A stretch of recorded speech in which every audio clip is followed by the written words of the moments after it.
index funds, mutual funds, hedge funds, ETFs. So many types of investment funds. The only fund you want to worry about is today you can bring your family to a restaurant or a hawker center. So in this video, I will break down what these funds are, how they work, how much they cost, and where to buy them. Let's understand what is a fund. You know, when your company organizes a Christmas party, no one expects you to pay for everything. What happens is everyone puts in $30 and you got a nice buffet, some drinks, or even a nice lucky draw that is not a $10 NTUC voucher. That is exactly how an investment fund works. A group of people pool their money together and get invested across different assets like stocks, bonds, and real estate. Instead of buying each investment one by one yourself, the fund does everything for you. You will then get your share of whatever returns it makes. Alright, let's talk about index fund. This one is super popular on social media. You have definitely seen people posting, just put your money into index fund and relax. But why do people, even big investors like Warren Buffett, say that? An index fund is not trying to be smart.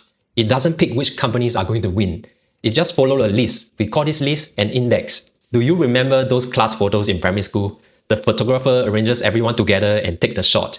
And that is your entire class in one picture. And if a student didn't do well and had to repeat the year, they will quietly disappear from next year's class photos. An index is kind of like that. It is a photo of a group of companies. The S&P 500 index, that is a photo of the 500 largest company in America. Your Nvidia, Apple, Microsoft, Amazon, Google, Meta, Tesla, Berkshire, Walmart, and so on. When the S&P 500 goes up, it means that most of those 500 companies are doing well. There are indices for different markets, international markets, emerging markets, small companies, or even specific industries. Now, the key to remember is index funds are passively managed. The fund just buy everything on the list. No fund managers is getting paid millions of dollars to decide what to buy. So the fees are super low, from 0.02% to 0.2% a year. So if you invested $1,000, every year you only pay 20 cents. In Singapore, you can buy index funds through platforms like Syfe and Endowers. They offer options to track the US, the global markets, emerging economies, and even the Singapore markets. If you want to know which index fund you should buy in Singapore, please subscribe because I got a video coming soon. Index funds are generally less risky than buying individual stock because your money is spread across hundreds of companies. So if one company tanks, it will not affect your entire portfolio. But there's something important about how they work. Unlike stocks, you can't buy index fund instantly at the current price. They only get priced once a day using something called the net asset value or NAV.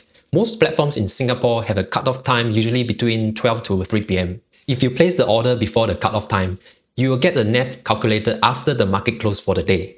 But if you place the order after the cutoff time, you will get the next business day NAV instead. So even if you buy at 10 a.m., your trade will not execute instantly.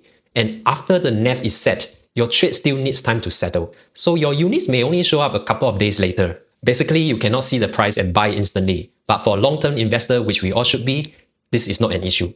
So index funds are very popular because they are cheap, easy, and historically deliver very solid long-term returns. Even Warren Buffett recommends them because buying individual stock and doing better than the overall market is extremely difficult. Alright, the next type of fund is called mutual fund. In Singapore, we usually call it unit trust. This looks similar to index fund. They pull money together and invest in different stuff. But there's one big difference. Someone is trying to be smart here.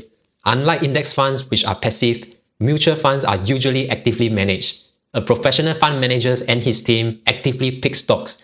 The goal is to generate a higher return than a benchmark like the S&P 500 or the MSCI World Index. Think of it like a hawker center. With index fund, you order one food from every store and share it with your friends. But with mutual fund, your friend says, trust me bro, I know which store is the best. Sometimes he's right, but sometimes you ended up with food poisoning. Because you are paying for this expert, the fees are typically much higher. Mutual fund typically charge about 0.5% to 2% a year. However, many long-term studies shows that most active fund managers do not consistently beat the market after fees. They might outperform for a decade, but the next decade they underperform. You don't have 20 years to figure out if a strategy actually works. And here's one more thing they won't tell you.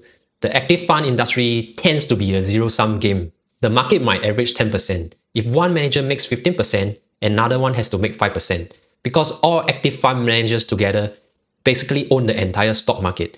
So as a group, they can only earn the market average. And after you subtract their higher fees, most active funds end up with less return than a simple passive index fund.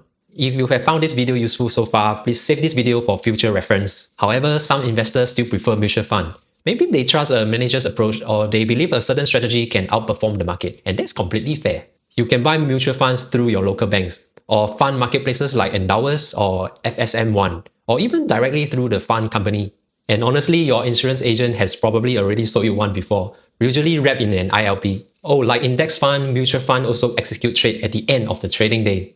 Now we are moving to a completely different type of fund called hedge fund. This is a complete different animal. It is not for regular people like us, but good to know what it is. The word hedge sounds like they are protecting your money and managing risk, but it is a complete opposite. A hedge fund takes money from the super rich people and big institutions, and they invest in all kinds of stuff like stocks, bonds, properties, currency, and derivatives. But unlike index fund or mutual funds, they use very aggressive strategies like short selling, leverage, and derivatives. Can they make a lot of money? Yes. Can they lose a lot of money? Also yes. That's why hedge funds are typically only open to accredited investors, people with high net worth or high income, because the risks are huge. The fees are legendary. It is called the 2 and 20 model. You pay 2% fee for them to manage your money, and if they make a profit, they will take 20% of the profit. That is so much higher than an index fund and a mutual fund. Finally, let's discuss ETF or exchange traded fund.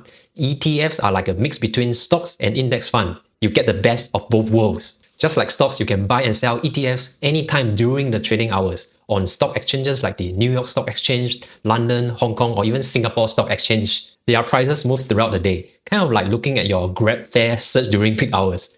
And if the price looks good, you can buy it instantly. But like index funds, ETFs are very diversified. Your money is spread across many different companies, not just one. Most ETFs are passive. They just follow an index. Popular ones among Singaporeans include the ES3, which tracks the Singapore Straits Times Index, and the CSPS, which tracks the S&P 500, the SWRD, which tracks the MSCI World Index of Developed Countries, and the EIMI, which tracks the MSCI Emerging Market Index covering the stocks in the fastest growing economies. You can buy ETF through a broker. There are so many online brokers out there. Interactive Brokers, Moomoo, Webull, Syfe. These platforms charge a very low fee. For example, if you use Interactive Brokers and invest $10,000 into CSPX, the commission is only about USD $1.70 plus a bit of GST and a small currency exchange fee. Links are in the description with sign-up bonuses. These are affiliated links, so I may make a small commission. It helps me keep producing free content to grow your money. Index fund and mutual fund don't work like that. You typically buy them through a fund provider, a fund marketplace, or your bank. Your order only gets processed once a day after the market closes. And the fee is still cheap, usually between 0.03% to 0.5% a year. Okay, so after all that, which one should you choose? Index fund and ETFs tends to be popular among people who want a hands-off approach. They are simple, cheap, and they work over long periods of time. Just invest regularly, let it grow, and go enjoy your life. Eat your chili crab, watch Netflix, go hang out with your friends, and watch my videos. Mutual funds, some people choose them because they believe in a specific manager's investment strategy, or they want to invest something that index funds cannot cover. Just keep in mind about the high fees and difficulty to beat the market over the long term. Hedge fund is like seeing a Ferrari on the road.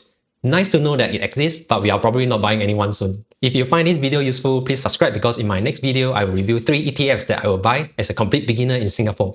You will not want to miss this. See you in the next one.